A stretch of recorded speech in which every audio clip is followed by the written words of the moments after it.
بسم اللہ الرحمن الرحیم، میں ہوں ابن تنویر اور آپ دیکھ رہے ہیں میرا یوٹیوب چینل ابن تنویر۔ آج اس ٹاپک پر ہم بات کرنے جا رہے ہیں اور آپ کو انفارمیشن پرووائڈ کرنے جا رہے ہیں۔ وہ ٹاپک ہے کہ مسلمانوں کو رنجیت سنگھ سے اتنی نفرت کیوں ہے۔ رنجیت سنگھ جو کہ پنجاب میں سکھ سلطنت کا بانی کہلاتا ہے اور خود ساختہ مہاراجہ تھا، 1780 عیسوی میں گوجرانوالہ کے مقام پر پیدا ہوا اور بچپن ہی میں اس کی بائیں آنکھ چیچک سے ضائع ہو گئی۔ اگر اس کے خاندانی پس منظر پر نظر ڈالی جائے تو یہ سکرچکیہ مسل کے ڈاکو سردار مہان سنگھ کا بیٹا تھا۔ 12 برس کا تھا کہ اس کا باپ مر گیا اور وہ مسل کا سردار بن گیا، اور رنجیت سنگھ کی شادی 16 برس کی عمر میں کھنیا مسل جو کہ ایک قبیلہ تھا انہی سکھوں کا، اس میں ایک سردار کی بیٹی سے ہو گئی، اور اس طریقے سے 2 مسل قبیلوں کے ملاپ سے اس کے لٹیرے پن کی طاقت میں اضافہ ہوا اور یہ مضبوط لٹیرا بن گیا۔ اور اگر اس دور کے سیاسی حالات کا پس منظر دیکھا جائے تو پنجاب میں مسلمانوں کی حکومت تھی، مگر یہ صوبہ سکھ لٹیروں اور ڈاکوں کی وجہ سے مسلمانوں کے اثر سے باہر ہوتا جا رہا تھا۔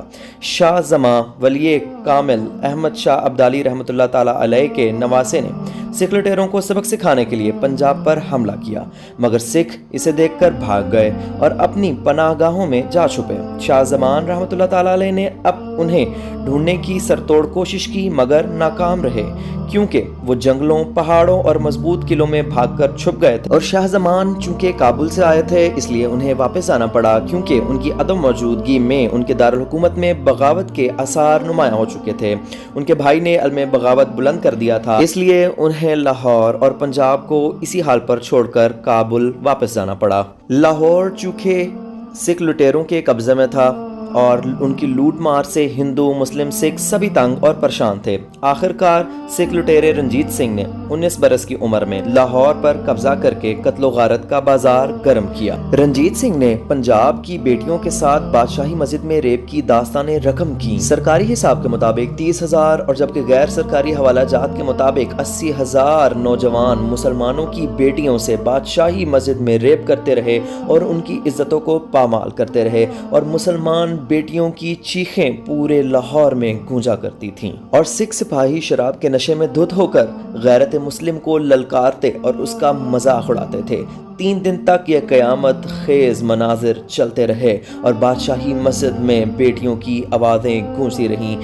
یہ مہاراجہ خود ساختہ رنجیت سنگھ وہ ہے، یہ وہ کانا ہے جس نے مسلمانوں کی بیٹیوں کے ساتھ بادشاہی مسجد کے میناروں میں بھی زنا کیے۔ یہ جس گھر میں جاتا اس کو جو مسلمان بچی پسند آتی اس کو اٹھا لاتا اور بادشاہی مسجد میں اس کی عزت کو پامال کرتا۔ وہ رنجیت سنگھ جس نے بادشاہی مسجد کو استبل میں بدل دیا اور یہاں پر گھوڑے باندھے اور باقی تمام مساجد کو اسلحے سے لیس کر کے اس میں عبادات کو ترک کرا دیا گیا۔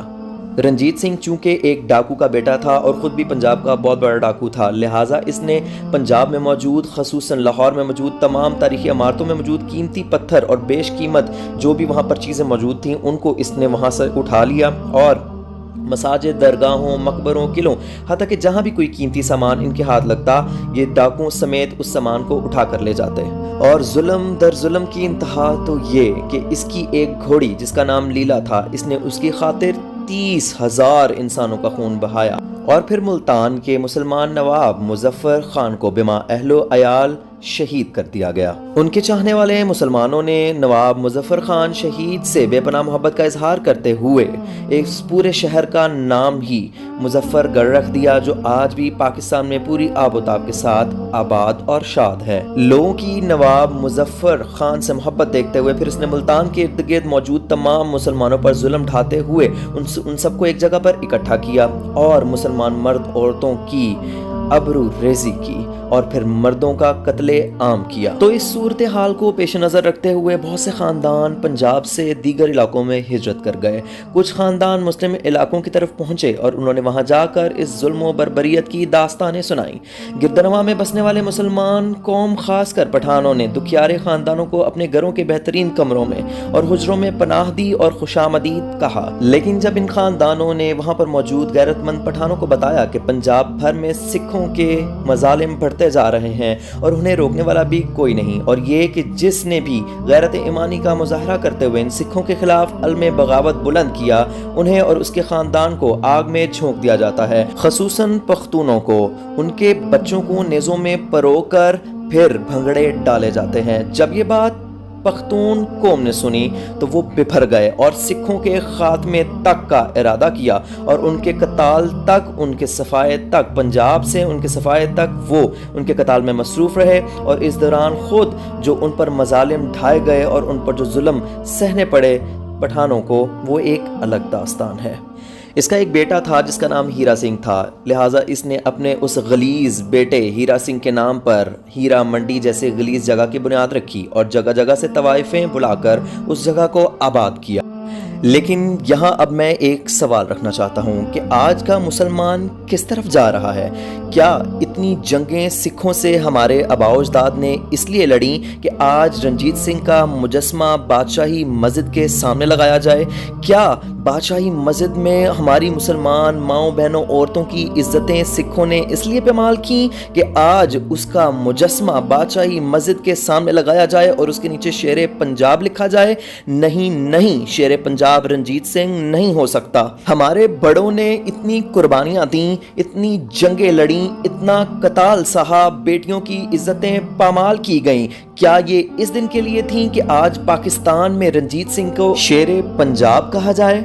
اے مسلمانوں، کیا تم بھول گئے کہ جن پٹھانوں نے ان سکھوں کے خلاف تلواریں اٹھائیں اور مسلمانوں کو آزاد کرانے کے لیے اتنی قربانیاں دیں، کیا یہ آج دن دیکھنا تھا پاکستان میں کہ اسی سکھ کانے کے مجسمے کو اتنا اپریشیٹ کیا جائے اور اتنا مسلمانوں کے سر پر سوار کیا جائے کہ مسلمان اپنی نفرت کا اظہار بھی نہ کر سکیں؟ مجھے امید ہے کہ اب آپ کو سمجھ آ گئی ہوگی کہ مسلمان رنجیت سنگھ سے اتنی نفرت کیوں کرتا ہے۔ اے میرے مسلمان بھائیوں، اے پاکستانیوں، کیا تم یہ بات بھول گئے کہ ہمارے آباء و اجداد نے ان کے خلاف کتنی جنگیں لڑیں؟ کبھی پشاور، کبھی درہ آدم خیل، کبھی چار سدہ تو کبھی نوشہرہ، کبھی بالا کوٹ، کبھی مانسہرہ تو کبھی بٹ گرام، اور کبھی لاہور کی سڑکوں پر خون کی ہولی کھیلی گئی۔ اور آج ظلم کی انتہا دیکھیے کہ کلچر کے نام پر اسے شیر پنجاب کہا جا رہا ہے۔ ہم ایسے کلچر پر لعنت بھیجتے ہیں جس میں مسلمانوں کے خون سے ہولی کھیلی جائے اور اس کی اپریسیشن کے لیے اس کا مجسمہ لگایا جائے۔ ہم حاکم وقت سے بھرپور مطالبہ کرتے ہیں بحیثیت پاکستانی اور بحیثیت مسلمان کہ ہم کسی بھی صورت اس رنجیت سنگھ کانے کا مجسمہ پاکستان میں نہیں دیکھنا چاہتے۔ یہ وہی سکھ ہے جس نے ہماری بیٹیوں کی عزتیں لوٹی، ان کا قتل کیا، نوجوانوں کو قتل کیا اور ہماری تاریخ مٹانے کی کوشش کی۔ اور یہ تھے تاریخ کے وہ پہلو رنجیت سنگھ کے حوالے سے جسے حکومت نے جان بوجھ کر چھپایا اور رنجیت سنگھ کو شیر پنجاب ثابت کر کے پاکستانیوں پر مسلط کرنے کی کوشش کی گئی، لیکن ایسا نہیں ہوگا، اور انشاءاللہ ہم نیکسٹ انفارمیٹیو ویڈیو کے ساتھ پھر حاضر ہوں گے۔ شکریہ۔